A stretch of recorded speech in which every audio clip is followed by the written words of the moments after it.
संत रामपाल जी महाराज एक ऐसे महान संत जिन्होंने अपनी सतभक्ति, तत्व ज्ञान, करुणा और सेवा के बल पर समाज में नई मिसाल कायम की है। संत रामपाल जी महाराज की अगुवाई में उनके सभी सतलोक आश्रमों से समाज कल्याण के अद्भुत कार्यों ने समाज को सुनहरे भविष्य की एक नई उम्मीद दिखाई है।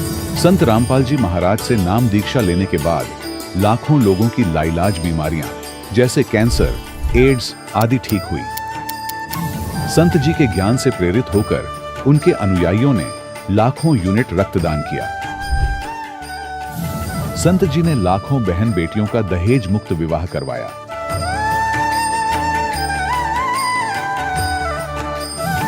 संत जी ने लाखों लोगों का नशा छुड़वाया, करोड़ों उजड़े परिवार बसे। संत जी के आश्रमों में समागम के दौरान निःशुल्क नेत्र चिकित्सा, दंत चिकित्सा प्रदान की जाती है।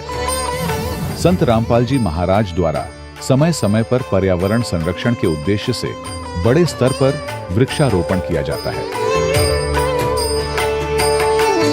संत जी ने जरूरतमंदों को तत्काल राहत पहुंचाने के लिए एम्बुलेंस सेवा शुरू की। संत जी अपने अनुयायियों को देहदान के लिए प्रेरित करते हैं, जिससे मानवता की सेवा और चिकित्सा क्षेत्र में सुधार हो सके। संत रामपाल जी महाराज के सभी आश्रमों में हर रोज निःशुल्क भंडारा आयोजित किया जाता है, जहां हर वर्ग, हर जाति और हर धर्म के लोग एक साथ बैठकर भोजन करते हैं।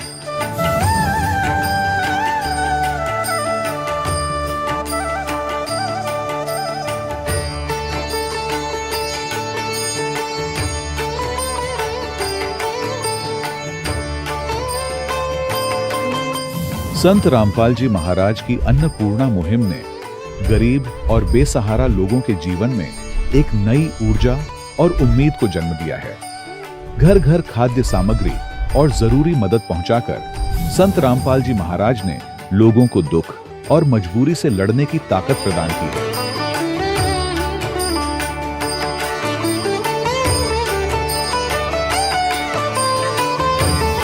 संत रामपाल जी महाराज द्वारा गरीब लोगों के लिए घर बनवाने का अद्भुत कार्य एक ऐसी मिसाल कायम कर रहा है जो सदियों सदियों संत जी की उदारता और दया भावना के तौर पर जाना जाएगा।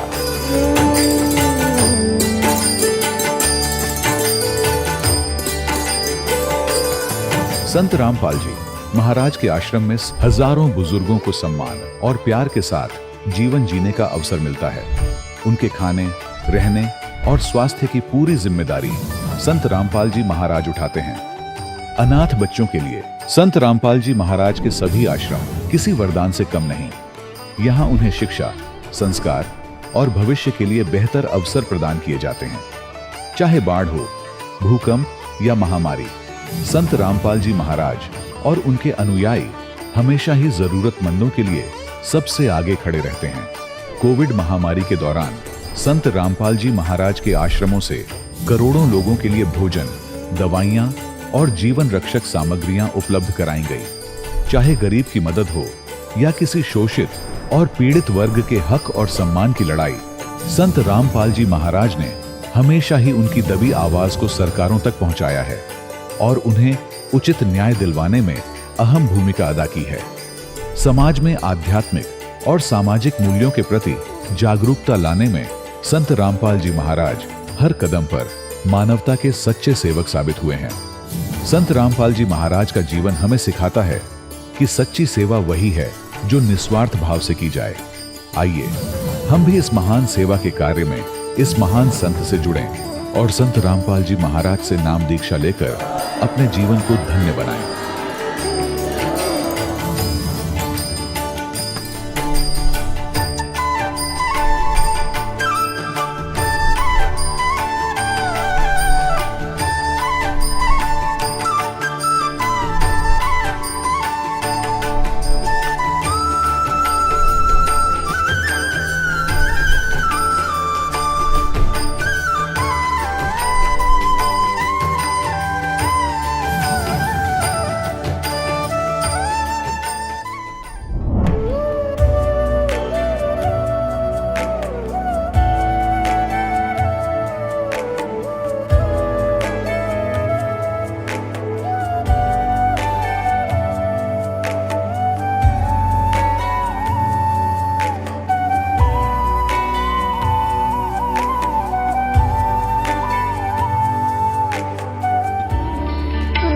परमात्मा को पाने तथा उसका वास्तविक लाभ प्राप्त करने के लिए पवित्र बाइबल में प्रमाण है कि प्रभु ने मनुष्य को अपना ही स्वरूप बनाया।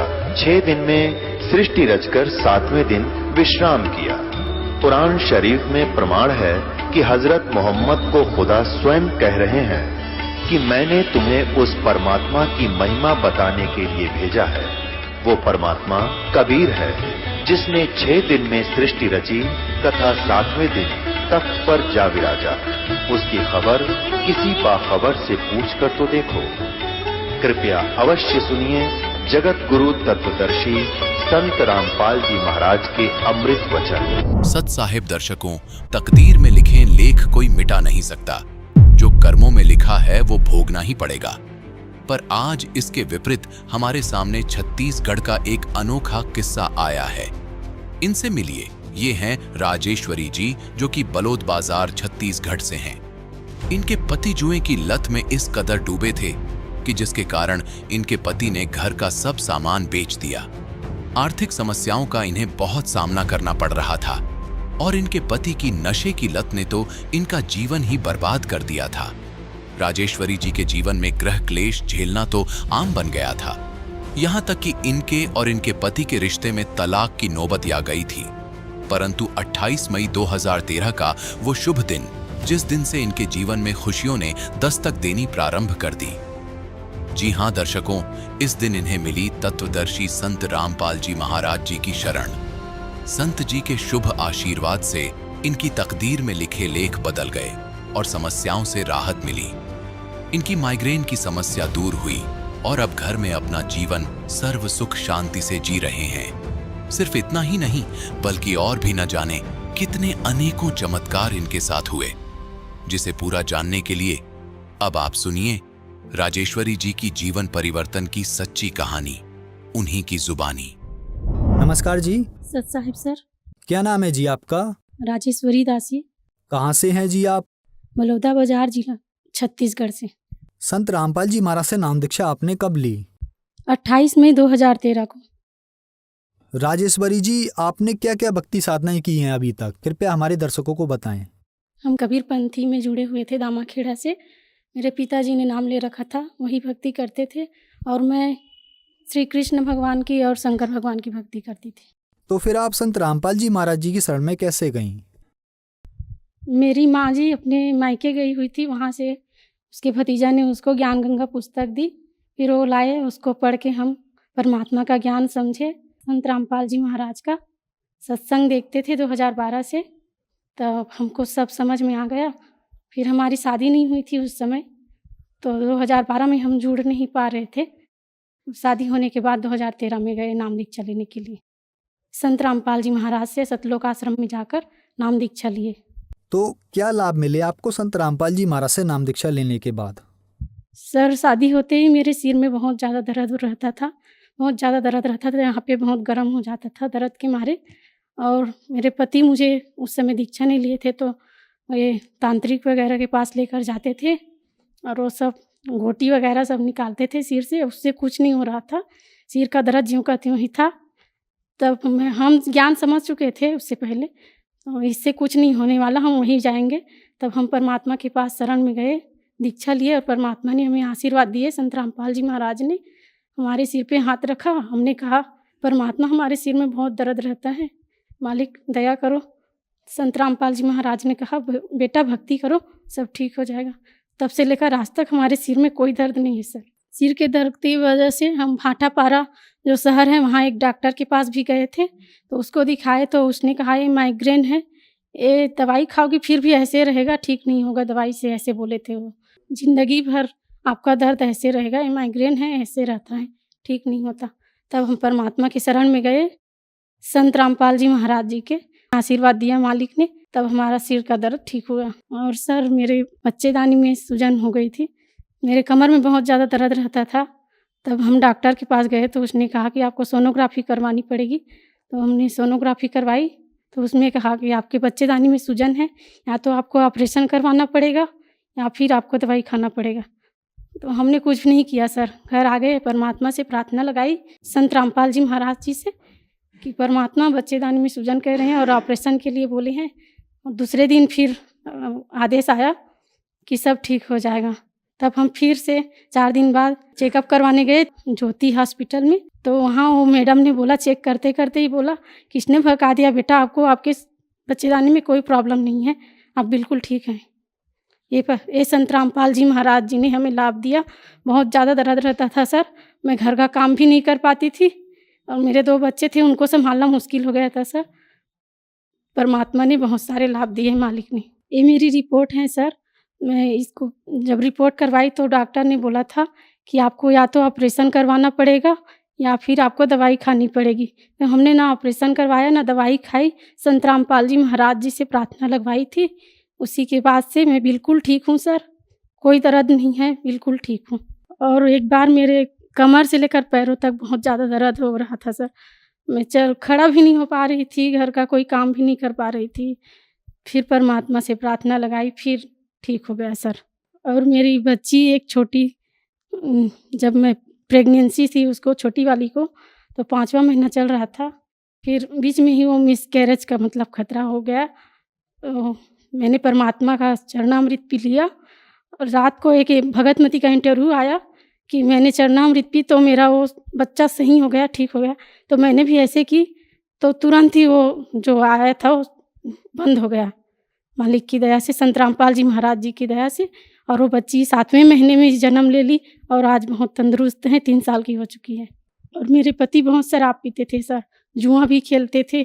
जुआ खेल खेल कर पूरे जो बंटवारे में ज़मीन पाई थी सब बेच दिए थे, कुछ भी नहीं रखते घर में हर चीज़ बेच देते थे जुआ खेल खेल के। बहुत मेरी ज़िंदगी नरक जैसी हो गई थी। परमात्मा संत रामपाल जी महाराज ने मुझे दया करी, मालिक ने, और वो सुधर गए। वो पूरा आर्थिक स्थिति खराब हो गया था सर। उसको जुआ खेलते खेलते शराब इतना पीते थे, बहुत ज़्यादा। हम दोनों का तो तलाक ही होने वाला था सर। परमात्मा की दया से आज है। एक ने तो उसको भविष्यवाणी भी कर दिया था कि आपकी पत्नी आपके साथ नहीं रहेगी, ये आपको छोड़कर जाएगी। और हम लोगों का ऐसा हो नहीं वाला था सर, तलाक भी हो जाता। मैं आ गई थी अपने मायके, फिर परमात्मा से प्रार्थना लगाई तो वो अपने आप आए और उन्होंने भी नाम दीक्षा ली मालिक से, संत रामपाल जी महाराज जी से। जैसे कि आपने बताया कि आपने संत रामपाल जी महाराज से नाम दीक्षा ली और आपको बहुत सारे लाभ मिले। तो जो दर्शक आज आपको टीवी पर देख रहे हैं और वो भी आपके जैसे ही लाभ लेना चाहते हैं, तो वो संत रामपाल जी महाराज से लाभ कैसे ले सकते हैं? परमात्मा संत रामपाल जी महाराज जी का सत्संग आज विभिन्न चैनलों में आता है। उसके नीचे पीली पट्टी चलती है, उसके में नंबर होता है, उस नंबर में आप फ़ोन लगाइए और परमात्मा से नाम दीक्षा लीजिए। धन्यवाद जी। दर्शकों, अभी आपने सुने संत रामपाल जी महाराज से दीक्षा प्राप्त करके सुखी हुए भक्त के अनुभव। अब देखिए जगत गुरु तत्वदर्शी संत रामपाल जी महाराज के मंगल प्रवचन। गुरुजी जाकर मंदिर में अपनी पूजा अर्चना करने लग गए। आकाशवाणी हुई उस मंदिर में और भगवान शिव के पुजारी थे वो पंडित जी। आकाशवाणी हुई, भगवान शिव ने कहा कि रे धुरत, तेरे को 1 लाख वर्ष के लिए नरक में डालूंगा। ये आकाशवाणी सुन ली गुरुजी ने। अपने आत्मा कबीर साहब कहते हैं, बहुत प्यारा बालक माँ का। पिता को अपना बेटा या बेटी बहुत प्यारी होती है, लेकिन माँ को पिता से भी कई गुना और प्रेम बच्चों में होता है, स्वाभाविक है। और कहते हैं गुरु जी को उससे भी 100 गुना होता, माँ से भी ज्यादा 100 गुना प्यारे होते अपने शिष्य। उनके भविष्य के बारे में वो इतना चिंतित रहता है। कहते हैं बहुत प्यारा बालक माँ का, उनसे बढ़कर शिष्य गुरुओं का। तो यहाँ गुरुजी ने जब सुना कि कागभूषण को, उसका नाम कुछ अन्य था, कि भगवान शिव कैसे नाराज हो गए इस बालक पर, क्या गलती की। वो एकदम छोड़कर पूजा को आया कि बेटा क्या गलती की तूने, अक्षमा याचना कर। अरे बालक दर शिव का ध्याना, ताते बख्शे तेरे प्राण। तो उसने पूछा, तो गुरुजी ने प्रार्थना की, हे भगवान शंकर, हे महाराज, क्या गलती होगी आपके बच्चे से, माफ करो, बालक है, माफ करो, बालक है। तब आकाशवाणी हुई कि इस धूर्त ने मेरे भक्त की इंसल्ट की है, जब ये गुरु के साथ ऐसा व्यवहार कर सकता है तो मेरे साथ कैसा करेगा। पुण्यात्माओं, परमेश्वर कबीर जी भी कहते हैं कि गुरु गोविंद कर जानियो, रहियो शब्द समाए, मिले जब दंडवत बंदगी, नहीं तो पल पल ध्यान लगावे। गुरु मानुष कर जानते ते नर कहिए अंध, हुआ दुखी संसार में फिर आ गए यम के फंद। तो शंकर भगवान ने कहा कि इस धुरत ने जब ये गुरु की बेइज्जती कर सकता है तो मेरे लोक में आकर ना जाने क्यों धुमसता रहेगा। ऐसे धुरत की मुझे आवश्यकता नहीं है, इसको नरक में ठोकूंगा 1,00,000 वर्ष के।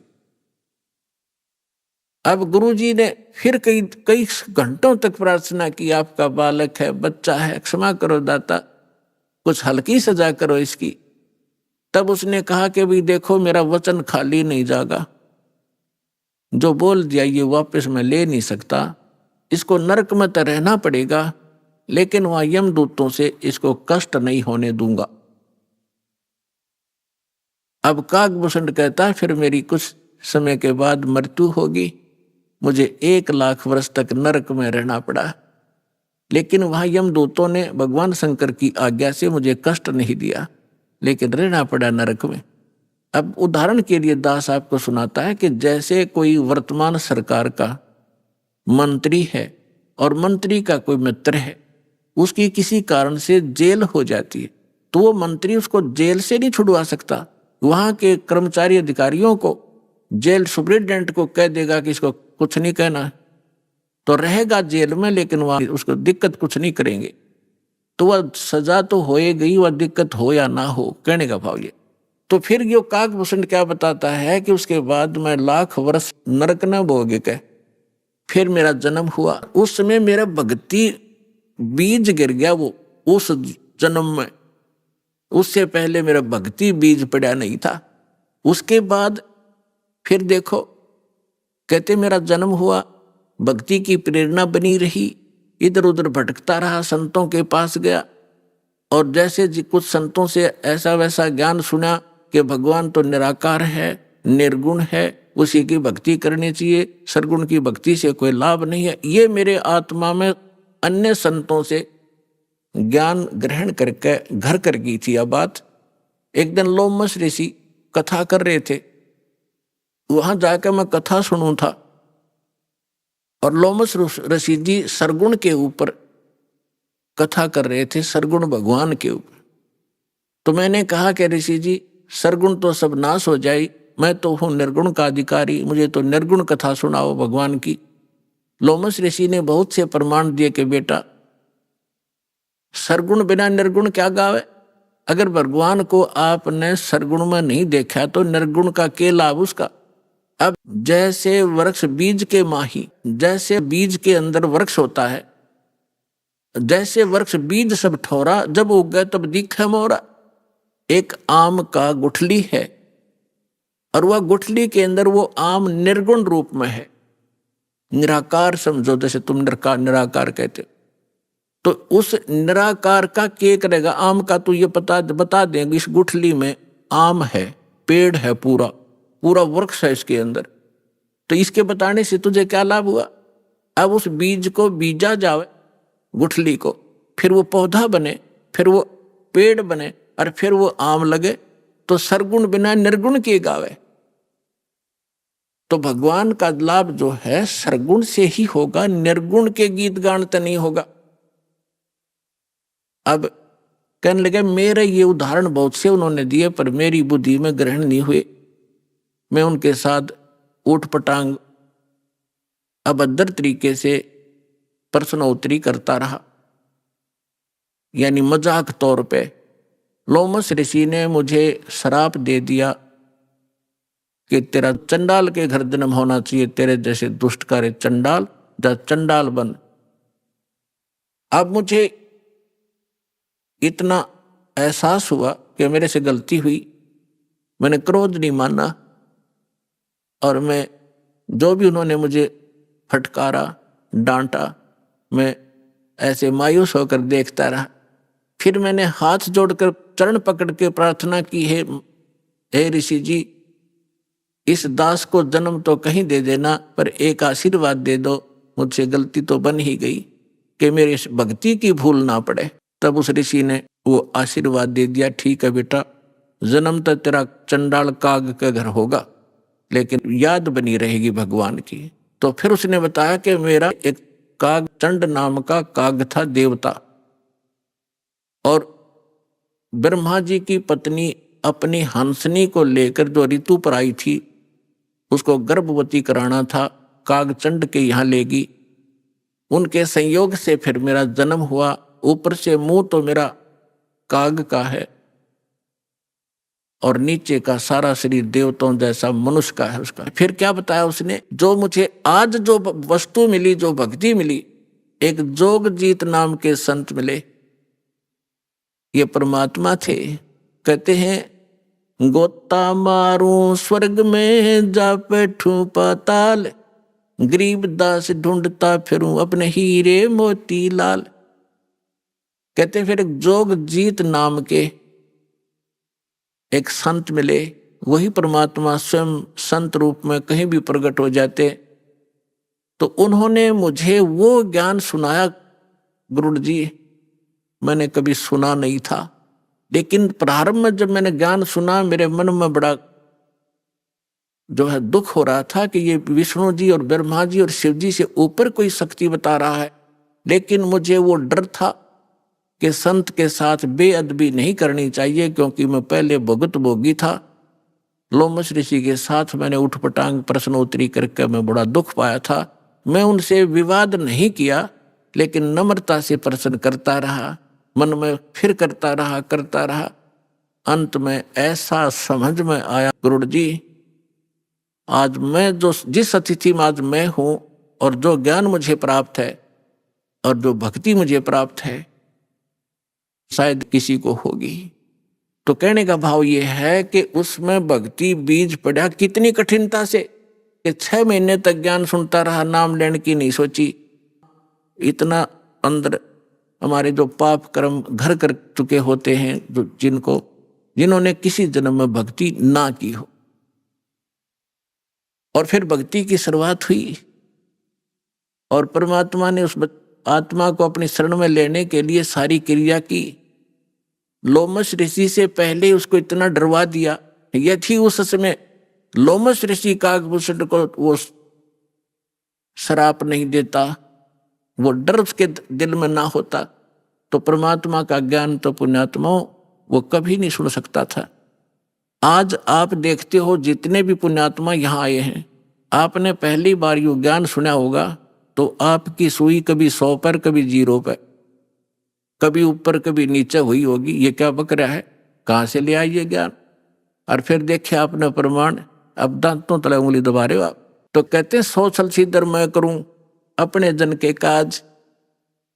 तो आपके ऊपर जो रहम परमात्मा का है ये विशेष है। जो दास कहना चाह रहा था, आपको ये यथार्थ ज्ञान समझाने के लिए ये प्रमाण उदाहरण दिया है। आप जी पुण्यकर्मी प्राणी हैं, पूर्व जन्म के मनुष्य थे, आपके अंदर भक्ति की आस्था विद्यमान थी, आपने शीघ्र ग्रहण कर लिया। और जो आपके घरों में अब संतान आएंगी वो भगवान के कोटे से आएंगी, बहुत अच्छी होंगी, उनकी तो आपने भविष्य की चिंता करने की जरूरत नहीं रहेगी। और जो अन्य प्राणी हैं वर्तमान के अंदर हैं, वो जो ऐसे हैं जो पूर्व जन्म के मनुष्य थे वो शीघ्र आ जाएंगे, और जो कागभूषण जैसे होंगे उनका भी तरीका अपनाया परमात्मा ने। क्या होगा, एक घर में तीनों ने दीक्षा ले ली, एक नहीं लेता, ठीक है, तो वो कागभूषण की श्रेणी का है। अब उसके लिए मालिक ने क्या दया करी है, घर में आरती चलेगी, कोई मंत्र करे इधर बैठ के, कोई कर रहा है इधर बैठ के, सत्संग चलेगा, ना चाहते हुए कभी देखा जरूर सुनेगा, हैं बैठ के वैसे बैठा लेंगे, बैठता जा तू नाम मत लिए तो सुनेगा। तो कभी ना कभी उसके भी कागभूषण की तरह इच्छा बनेगी, उसके पाप नरम आएंगे, क्योंकि भगवान की कुछ ऐसे संस्कार होते हैं, ऐसे पाप होते हैं जो ज्ञान यज्ञ से ही समाप्त होते। अब कुछ ऐसे पाप होते हैं जो प्रणाम यज्ञ से समाप्त होते हैं, जैसे कपड़ा मैला हो गया, सिंपली कोई धूल मिट्टी लगी है झड़का दिया, निर्मल हुआ। थोड़ी बहुत और मैल लगा है तो वैसे पानी में से निकाल दिया तो भी ठीक हो गया। और भी ज्यादा मैला है तो साबुन प्रयोग करना पड़ता है। और भी ज्यादा कहीं कोई दाग लगा है तो ड्राई क्लीन करानी पड़ती है, तो वो तब निर्मल होता है। हमारे युगों युगों के अंतःकरण के अंदर बड़े धब्बे लगे हुए हैं, अंतःकरण में हमारे पाप जमा है, तो उन पापों के नाश के लिए ये सब प्रक्रिया आपकी यहाँ कराई जाती है।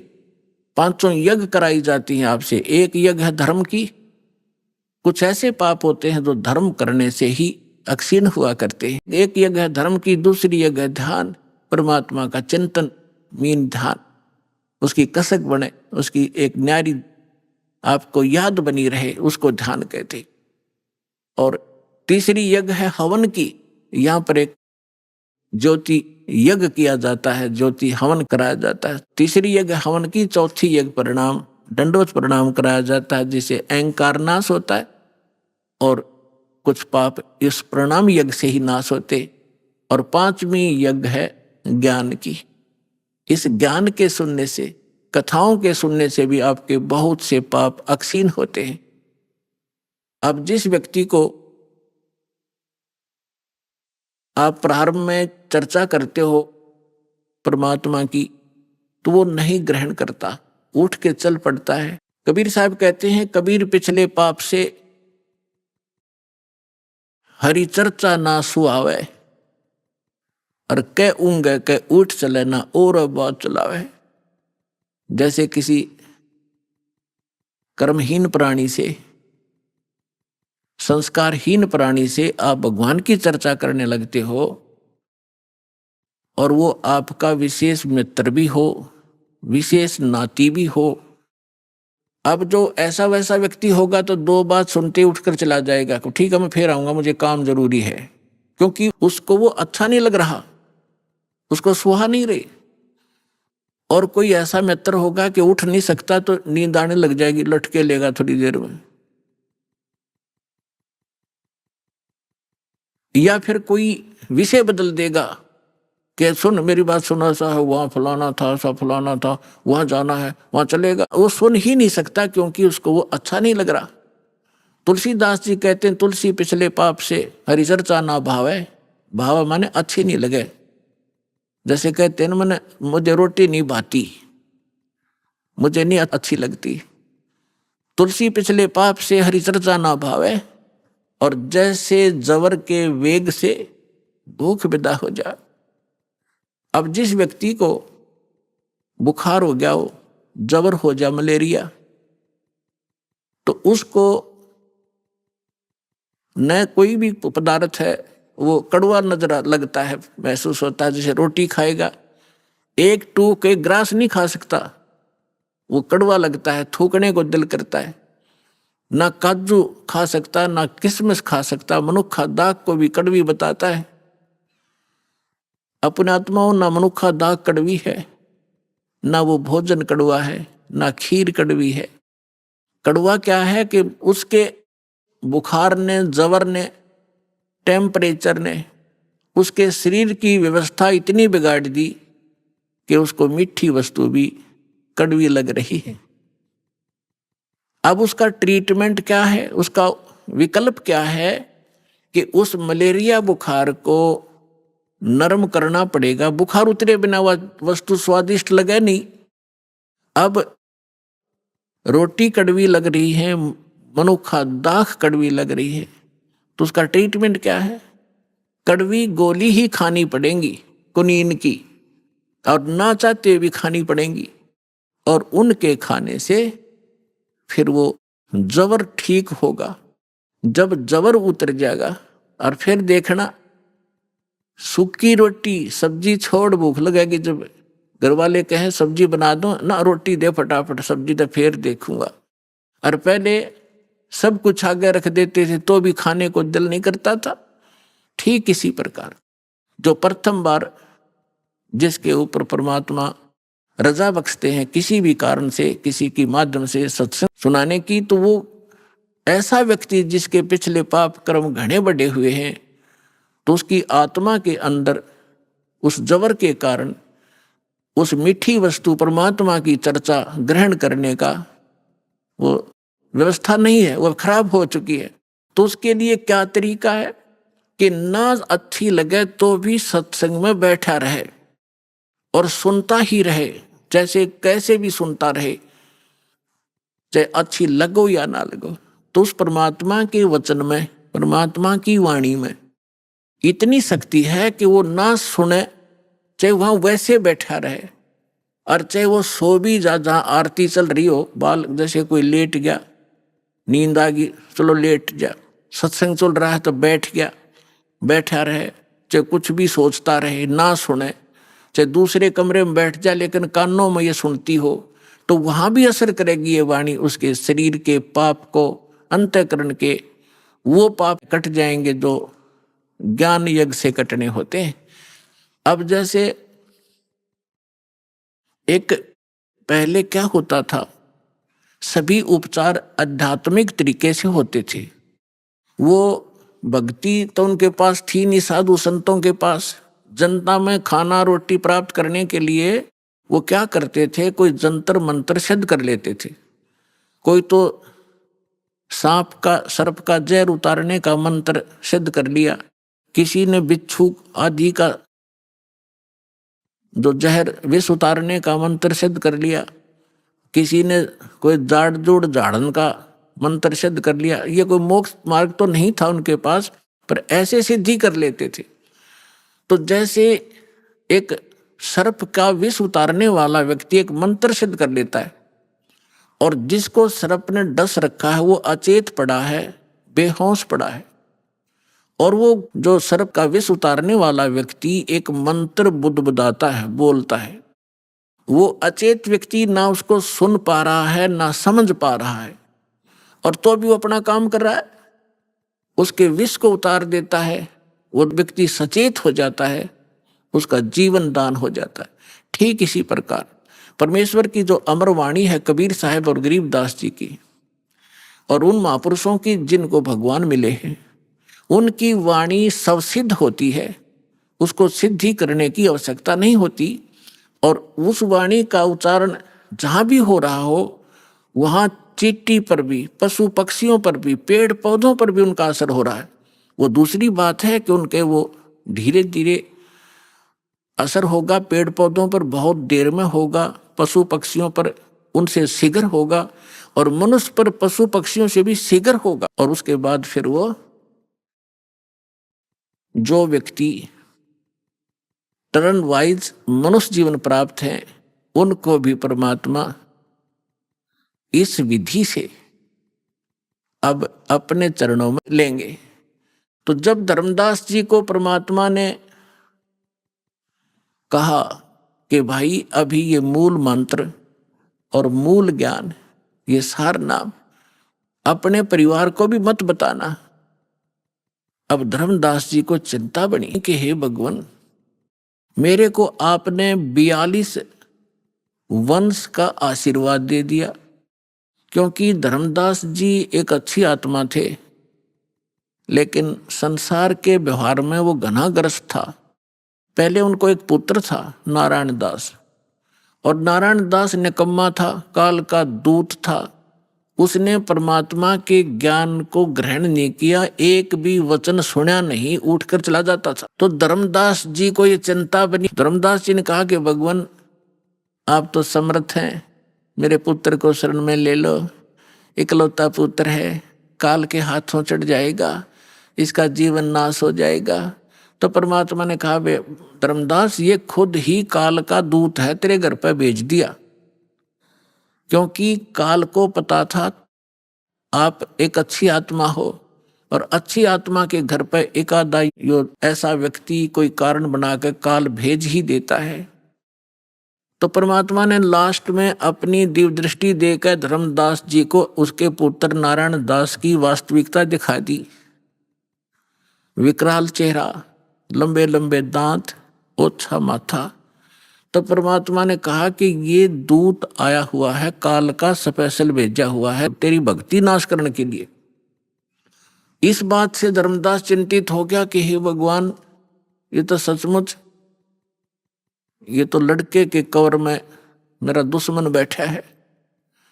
फिर उसको चिंता हुई कि हे भगवान 82 साल की उम्र होगी और अब क्या होगा, और ये तो काल का वंश चल गया मेरे से और पाप का भागी हो गया मैं।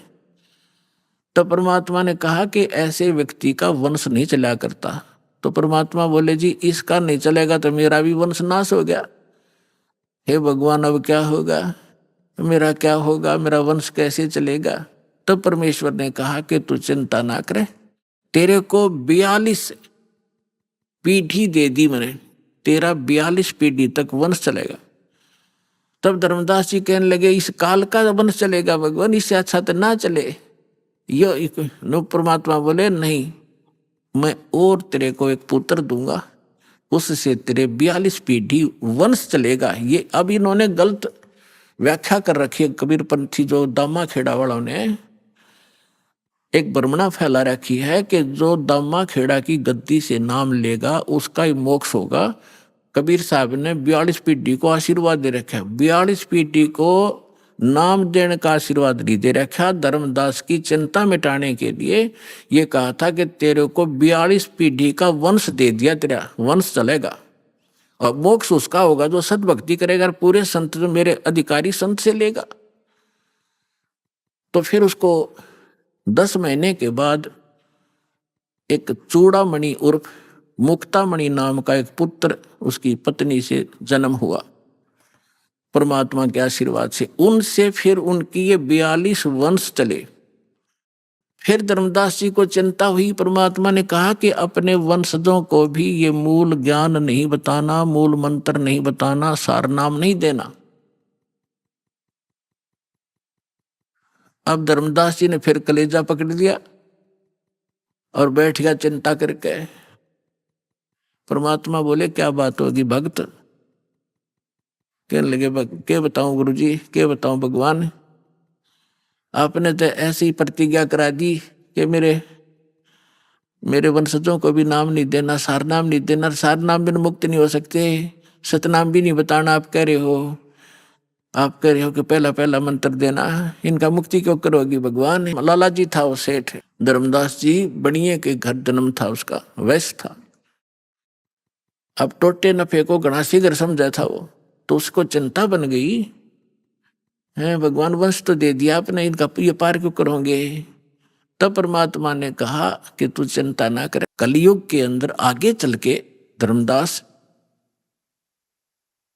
मैं एक भक्ति समय आवेगा और उस समय सभी पार होंगे और मैं फिर आऊंगा और तेरे वंशजों को जो मंत्र दे दिया और ये मेरी वाणी पढ़ते रहेंगे ज्ञान यज्ञ, इससे भी मानव शरीर प्राप्त हो जाते हैं, लेकिन मोक्ष नहीं होगा। तेरे वंशजों को प्रथम मंत्र देंगे, मेरी वाणी का पाठ करते रहेंगे, इससे इनको मानव शरीर प्राप्त होते रहेंगे।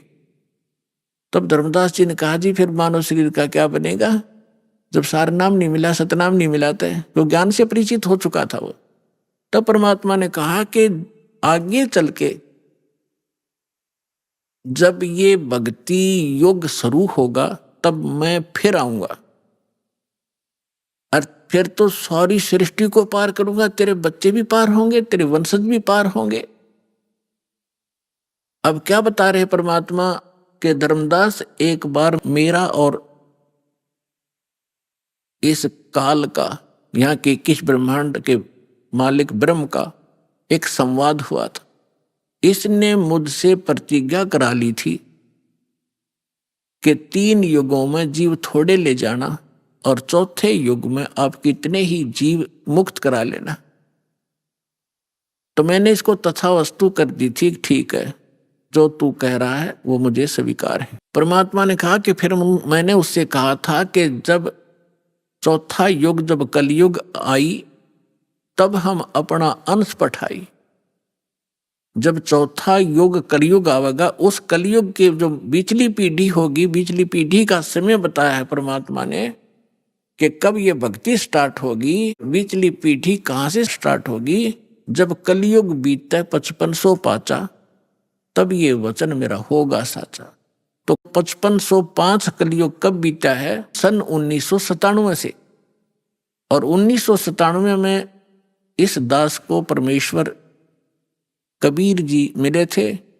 उन्होंने कहा था कि अब ये सारनाम और सतनाम बेटा सार्वजनिक कर देना, मैं तेरे साथ रहूंगा, पूरा विश्व हमारे साथ होगा, सबका कल्याण करेंगे।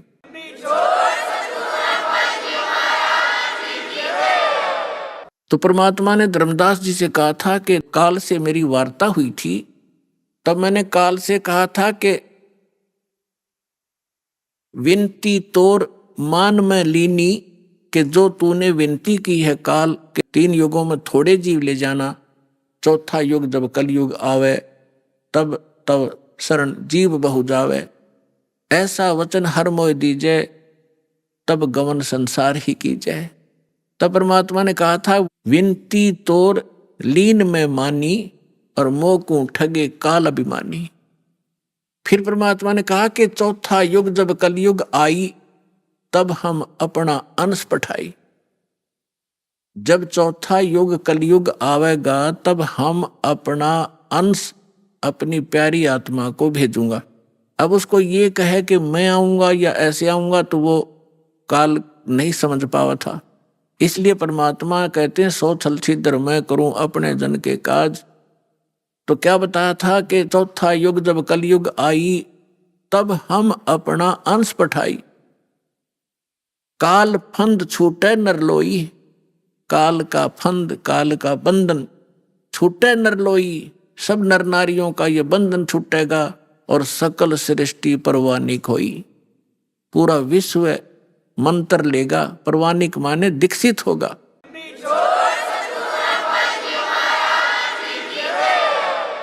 काल फंद छूटे नरलोई, सकल सृष्टि परवानिक होई, और घर घर देखिए बोध विचारा, और सत नाम सब ठोर उचारा।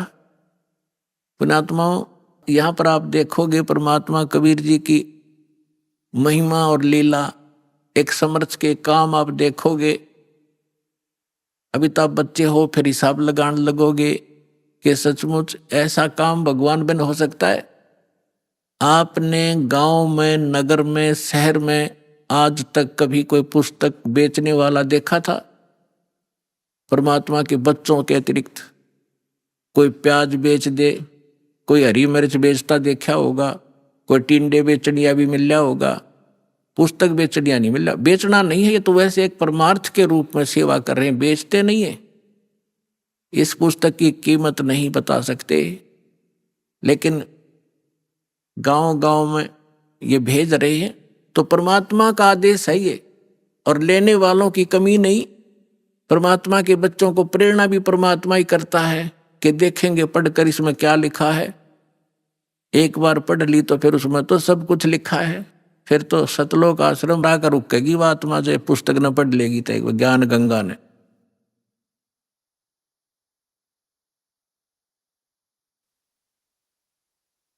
तो परमात्मा ने बोला था उस समय 600 वर्ष पहले, पुण्यात्माओं, उसका एक एक वचन 100 का 100 सत्य होगा, किसी डूम बाट के गीत नहीं, समर्थ का वचन है। अभी आपने सुने संत रामपाल जी महाराज के मंगल प्रवचन। आइए अब सुनते हैं संत रामपाल जी महाराज से नाम दीक्षा लेकर सतभक्ति करके अद्भुत लाभ प्राप्त करने वाले अनुयायी के विचार। दर्शकों, भारत संतों महात्माओं की पावन भूमि रहा है।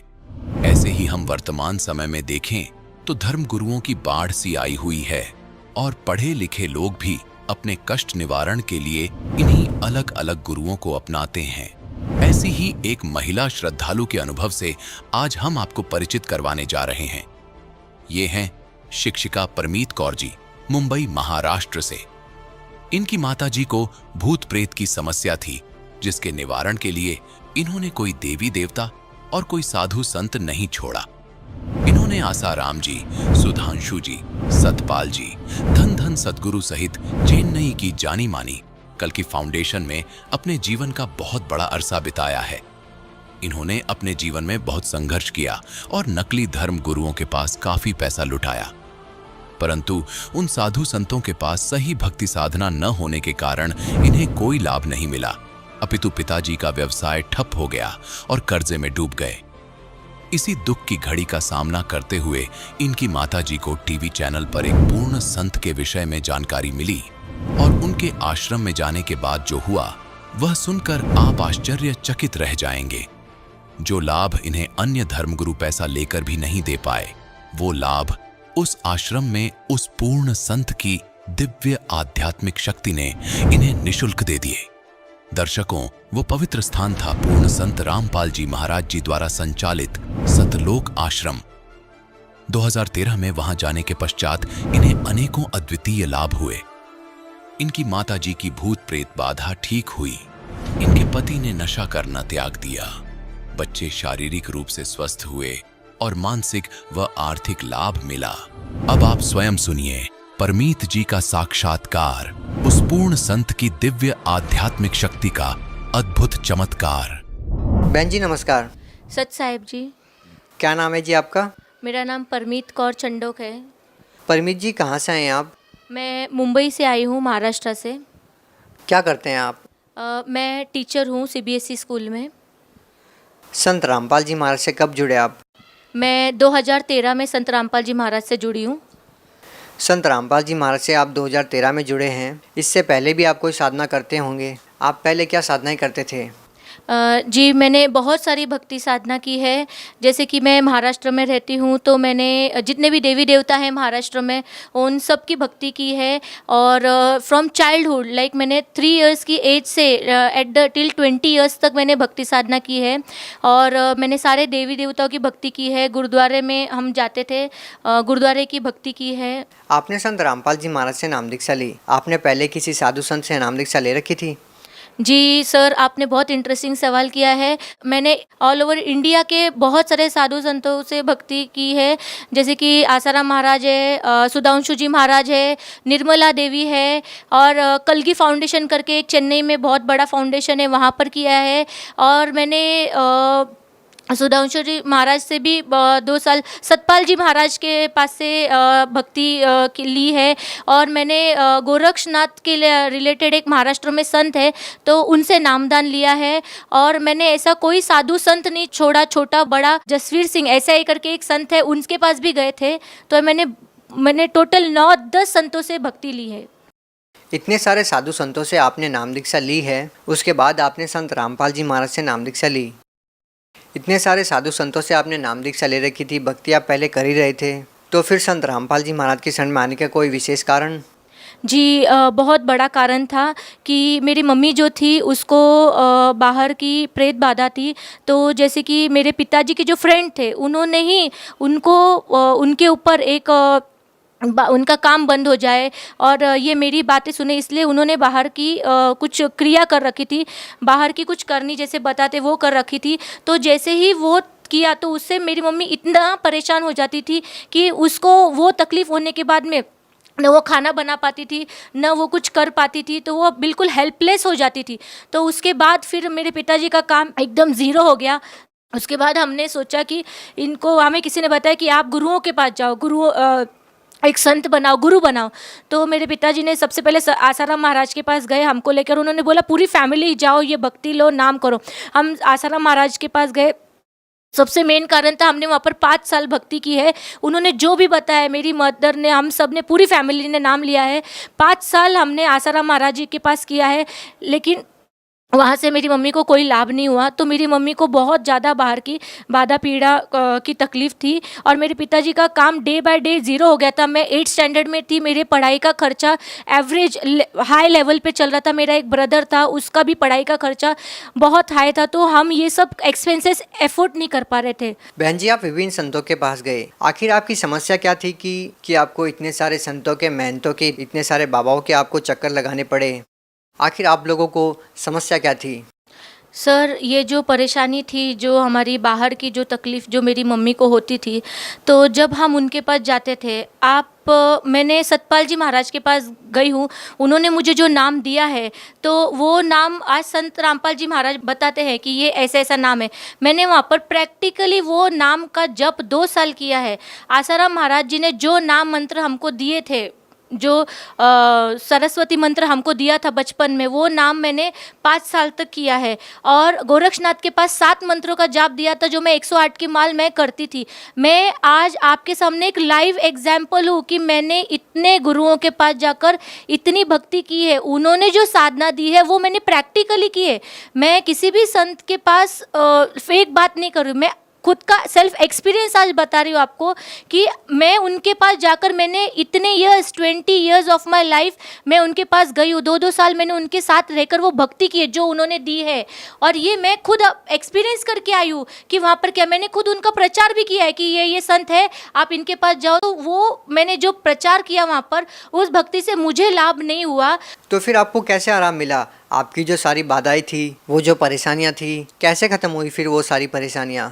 तो जब हम संत रामपाल जी महाराज के पास पहुँचे तो मेरी मम्मी ने पापा जी से कहा कि पापा ने मेरे पूछा कि आप संत रामपाल जी महाराज से आज हमने नाम ले लिया है, तो क्या आज आपको वो तकलीफ़ फिर से हो रही है? तो मम्मी ने बोला यहाँ तो नहीं हो रही, हम घर जाके चेक करेंगे हो रही है कि नहीं। अगर घर जाते मुझे तकलीफ़ नहीं होगी तो ये संत रामपाल जी महाराज खुद परमात्मा का अवतार है, तो यही हमारे सच्चे गुरु हैं करके, और यही भक्ति हम इसके आगे उम्र भर करेंगे। और थैंक्स टू बंदी छोड़ सदगुरुदेव रामपाल जी महाराज, उस दिन के बाद मेरी मम्मी की वो जो तकलीफ़ थी ना वो बिल्कुल नहीं हुई है। मेरी मम्मी साथ में है और उसको आप देख सकते हो लाइव। देखो आज वो है ना मेरे साथ जिंदा है करके। ये जो बाहर की तकलीफ़ होती है ना, ये इंसान को कहीं का नहीं छोड़ती, ये मार के ही दम लेती है। माता जी नमस्कार। सत्संग। आपकी बेटी जो अनुभव हमारे दर्शकों के सामने जो साझा कर रही है, क्या वास्तव में ही आपको ये परेशानियां थी? क्या वास्तव में ही आपने हिंदुस्तान के सभी संतों के पास जाकर अपनी बीमारी का इलाज करवाना चाहा? जी हाँ, मुझे भूत बाधा की तकलीफ़ थी। रात के 1:30-2 बजे रोज़ मुझे नींद नहीं आती थी। जब मैं सोती थी कोई तो भी चीज़ आके मुझे परेशान करती थी, मुझे किधर हाथ में किधर कुछ ऐसे टोचती थी तो मैं उठ के बैठ जाती थी, डर जाती थी। कभी कभी वो चीज़ मेरे मुंह के अंदर श्वासों के थ्रू अंदर प्रवेश कर जाती थी, पेट तक आ जाती थी, तो पेट दुखने लग जाता था। दुखने लगा तो ऑटोमेटिकली मैं आधी रात को उठ के बैठ जाती थी। आपको जो परेशानियां थी उसका समाधान करने के लिए आपने किन किन धर्मगुरुओं से आपने नाम दीक्षा ली? जो समस्या थी उसको हल करने का उपाय पूछा? मैंने पहला स्वामी हरिदास जो है वडगांव शहरी में पूना में रहते हैं, उनके पास गई थी। फिर किसी ने बताया भाई आसाराम बापू जी के पास जाओ, उनको सदगुरु कर लो, तो उनके पास भी गई थी। उनके पास से भी आराम नहीं आया। फिर सुधांशु जी महाराज के पास गई और फिर जो देवी रहती है, दुर्गा माता रहती है, कल्कि फाउंडेशन वालों ने बोला कि आप दुर्गा यज्ञ करो। तो दुर्गा यज्ञ को बहुत पैसे के खर्चे थे तो हमको इतना अफोर्ड नहीं होता था। फिर भी एक बार हमने किया। एक बार करने से कुछ इतना लाभ हुआ नहीं, थोड़े दिन आराम हुआ जरूर, लेकिन उसके बाद फिर वो परेशानी चालू होगी। मतलब मेन मुझे क्या, रात को नींद नहीं आती थी। वो जो परेशानियां थी कैसे ख़त्म हुई फिर वो सारी परेशानियां? मैं जब टीवी के चैनल के माध्यम से थ्रू जो आई हूँ, ये संत रामपाल जी महाराज के जो प्रवचन ख़त्म होते थे उसके लास्ट में जो बताते थे कि किन भक्तों को कैसे लाभ हुआ, वो सुनती थी। तो उससे मुझे लगा भी मेरा भी जो प्रॉब्लम है इधर से हल होएगा। तो मैंने हमारे भगत जी को कहा कि हम इधर आश्रम में फ़ोन करते हैं। तो हमने हरियाणा में फ़ोन किया तो वो उधर बोले आपने एड्रेस दे दिया पूना का भी, आप इधर आ जाओ, ये तो आपको इधर आके नामदान लेना पड़ेगा तो ही होगा, ये फ़ोन के ऊपर पूरी बात नहीं हो सकती। तो हम लोग उधर हरियाणा चले गए। हरियाणा गए तो उन्होंने बोला आपको नामदान लेना पड़ेगा। तो उधर नामदान ले लिया और उसी दिन से मुझे तुरंत ही उस दिन रात को मैं शांति से आराम से सोई, मुझे कुछ तकलीफ नहीं हुई। फिर भी मेरे दिल में ऐसा आया भी मैं ऐसा ना हो, अभी तो मैं संत रामपाल जी महाराज के सामने हूँ, ये उपस्थित है इधर गुरुजी, और घर में जाकर मुझे तकलीफ़ ना हो जाए। तो हम उधर 5-7 दिन रुक गए कि रात को भी मुझे कुछ तकलीफ़ होती है कि नहीं, तो कुछ तकलीफ़ नहीं हुई। और फिर घर में आने के बाद भी मुझे कभी तकलीफ़ नहीं हुई। हमने उधर कुछ पैसा वैसा कुछ भी दिया नहीं है। देखिए, पहले जो आपको समस्या थी तो विभिन्न संतों ने आपको अलग अलग तरह के विभिन्न अनुष्ठान बताए, अलग अलग तरह से आपसे पैसा लिया। तो जब आप संत रामपाल जी महाराज के शरण में गए तो आपने कितने अनुष्ठान किए, कितने पैसे आपने दिए जब आपको ये राहत मिली? मैंने एक 5 पैसा भी दिया नहीं, उधर मुझे सब फ्री में हुआ। खाली उधर गुरुजी ने जो मंत्र दिए हैं वो मंत्र करने मात्र से ही मेरी वो तकलीफ हल हो गई।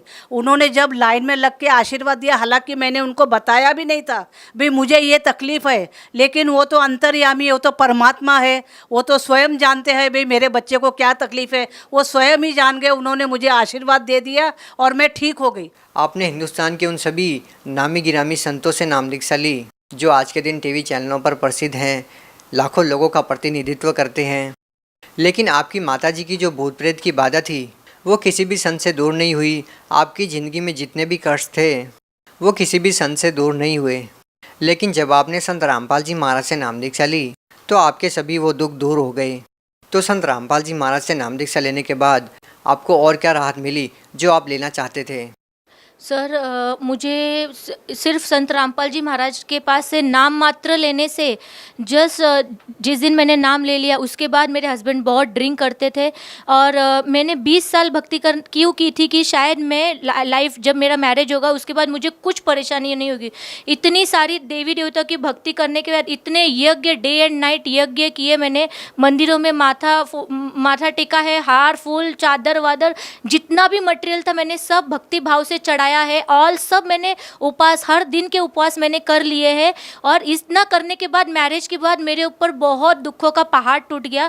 तो उस दिन मैंने पिताजी को बोला, तुमने तो मुझे बोला था कि सब भक्ति करो ताकि शादी के बाद तुमको सब बेनिफिट होंगे। मेरे लाइफ का मैंने बोला एक भी बेनिफिट नहीं है, मैं डे एंड नाइट में वर्स्ट सिचुएशन में जा रही हूँ। मेरे हस्बैंड बहुत ड्रिंक करते थे, वो ड्रिंक की वजह से उनका बहुत बार एक्सीडेंट हो गया है, उनका बिजनेस टोटली लॉस में गया और मेरे 2 छोटे बच्चे थे, मैं होमलेस हो गई, वो बिजनेस इतना लॉस में गया और 4 व्हीलर बिक गई। मैं रेंट के घर पे रहने के लिए आई। मैंने बोला इतना भक्ति करने के बाद इतने दुखों में कोई नहीं जी सकता है। मैंने सब मंदिरों में जाना स्टॉप कर दिया था और मैं कुछ भी नहीं करती थी। मैं फिर बाद में मेरे पिताजी ने मुझे बताया कि आप एक बार संत रामपाल जी महाराज से नाम ले लो। तो उसके बाद मैंने बोला ठीक है। पिताजी बोला ये लास्ट अपने लाइफ का प्लीज़ एक बार करो। जब मैंने संत रामपाल जी महाराज से नाम लिया विदिन 6 मंथ मैंने संत रामपाल जी महाराज को नहीं बताया था कि मेरे हस्बैंड इतना ड्रिंक करते। उन्होंने 6 महीने के अंदर उनको प्रेरणा हुई, वो खुद आए, उन्होंने नाम लिया। आज उनकी 6 महीने के अंदर मेरे हस्बैंड की ड्रिंक छूट गई। उसके बाद 1 साल के अंदर मेरा बॉम्बे में फ्लैट बन गया है, मेरा खुद का फ्लैट बना है। आज मुझे परमात्मा ने बहुत बड़ा घर दिया है। 3 इयर्स के बाद मुझे कार मिल गई है। मेरा बिजनेस आज टॉप इस पे फ्लो हो रहा है। स्पेयर पार्ट का हमारा बिजनेस है। आज इतना बिजनेस हमें अच्छा है। मेरे 2 बच्चे थे, कंटिन्यूस बीमार होते थे, हॉस्पिटलाइज करना पड़ता था उन्हें। आज दोनों बच्चे मेरे बहुत स्वस्थ थे, पैसों का खर्चा नहीं है और उस दिन के बाद मेरे हस्बैंड का कभी एक्सीडेंट नहीं हुआ। और सबसे बड़ा भक्ति लाभ है ना, मुझे भक्ति का मिला है। देखो मैं भक्ति के लिए टाइम देती थी, इसलिए मैंने 20 साल अपनी लाइफ के टीनेज के जो एन्जॉयमेंट के ईयर्स होते हैं ना वो मैंने भक्ति में लगाए। एक बोली भाव जो मेरा था ना वो मैं भक्ति की मैं परमात्मा पाना चाहती थी, क्योंकि मैंने संतों की वाणी में सुना है कि मानव जीवन में परमात्मा की प्राप्ति करनी होती। तो एक सच्ची भक्ति संत रामपाल जी महाराज ने मुझे दिए, निष्काम भाव से दिए, कुछ बिना एक्सपेक्टेशन के, बिना पैसों से मुझे उन्होंने वो भक्ति दी है और मुझे सद्भक्ति मिली है। उस सिर्फ नाम मात्र से आज मेरे हर एक काम हो गए। आज मेरे पास हर एक वो सुख है जिसके लिए आप आज हर जगह पे आज हम बिजनेस करते हैं।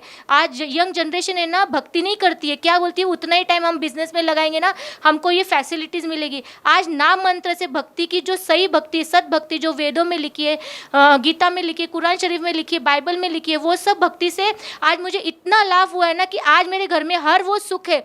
आज मेरा बिजनेस इतना हाई फ्लो है कि मैं आज सेकेंड घर की भी प्लानिंग कर सकती हूँ, एक सेकेंड इन्वेस्टमेंट की भी प्लानिंग कर सकती हूँ। तो ये जो सारे बेनिफिट है ना ये उस भक्ति का फल है जो मुझे संत रामपाल जी महाराज जी के पास से मिला है।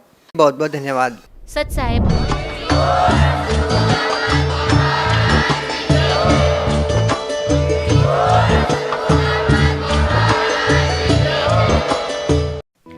आप सुन रहे थे जगत गुरु तत्वदर्शी संत रामपाल जी महाराज के मंगल प्रवचन। अधिक जानकारी के लिए संपर्क करें।